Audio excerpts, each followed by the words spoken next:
বিরোধী সাংসদদের নির্বাচন কমিশনের সদর দপ্তর ঘেরাও অভিযানকে ঘিরে ধুন্ধুমার দিল্লি।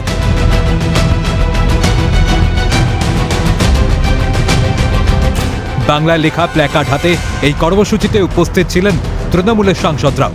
বিরোধী সাংসদরা নির্বাচন সদনের দিকে এগোতে গেলে পুলিশ ব্যারিকেড দিয়ে তাদের পথ আটকায়। তাদের কোনো মতে ঠেকিয়ে ব্যারিকেডের ওপারে পাঠানোর চেষ্টা করে পুলিশ। এরপর রাহুল গান্ধী, মল্লিকার্জুন খাড়গে সহ শতাধিক সাংসদকে আটক করে পার্লামেন্ট স্ট্রিট থানায় নিয়ে যায় পুলিশ। পরে তাদের ছেড়েও দেওয়া হয়।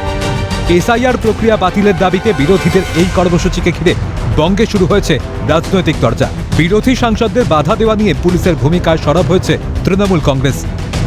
পুলিশ গণতন্ত্রের কণ্ঠরোধের চেষ্টা করছে, অভিযোগ তৃণমূল নেতা কুণাল ঘোষের। তৃণমূল কংগ্রেস সাংসদদের আটকাবে, ইন্ডিয়া ব্লকের সাংসদদের আটকাবে, বিরোধী সাংসদদের আটকাবে, আন্দোলনরত কৃষকদের আটকাবে, আর কলকাতার রাস্তায় এলে তাদেরকে অমুক জায়গায় কেন যেতে দেয়া হবে না, অমুক জায়গায় কেন ঢুকতে দেয়া হবে না, এইসব বড় বড় কথা বলবে হয় নাকি? দিল্লিতে পুলিশ অগণতান্ত্রিক, ফ্যাসিবাদী, নারকীয় গণতন্ত্রের কণ্ঠরোধের আচরণ করেছে। একই সুর তৃণমূলের রাজ্য সহসভাপতি জয়প্রকাশ মজুমদারের গলায়। তার অভিযোগ, মোদী অমিত শাহর নির্দেশে নির্বাচন কমিশন কাজ করছে। মোদী এসে সেই নিরপেক্ষতা নষ্ট করে দিয়ে নিজের পকেটের লোকজনদের নির্বাচন কমিশনের কমিশনার অ্যাপয়েন্ট করেছে এবং মোদী আর অমিত শাহর নির্দেশে বিজেপির হয়ে তারা সম্পূর্ণভাবে কাজ করতে শুরু করেছে। সব জায়গায় তারা ভোটার লিস্ট ঘোটালা করে তারা বিজেপিকে জেতানোর চেষ্টা করছে। সাংঘাতিক খবর আসছে। যদিও এই ইস্যুতে বঙ্গের শাসক দলকে বিদ্ধে ছাড়েনি পদ্ম শিবির।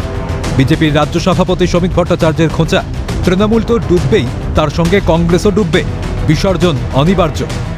তৃণমূল কংগ্রেস রাহুল গান্ধীর হাত ধরেছে, মানে ওই গল্প আর কি, হাম তো ডুবেঙ্গে সনম, মগর তুমি ভি সাথ লেকে ডুবেঙ্গে, বিসর্জন অনিবার্য।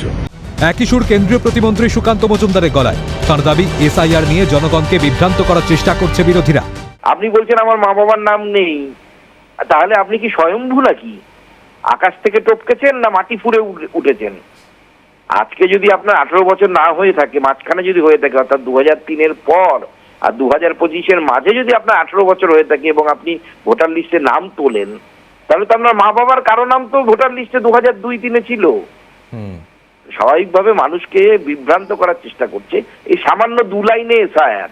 এটার উত্তর দিতে বলুন আমাদের বিরোধীদেরকে, যুক্তিপূর্ণ উত্তর দিতে বলুন। বছর ঘুরলে রাজ্যে বিধানসভা নির্বাচন, তার আগে এসআইআর প্রক্রিয়া বাতিলের দাবিতে পথে নেমেছে বঙ্গের শাসক দল।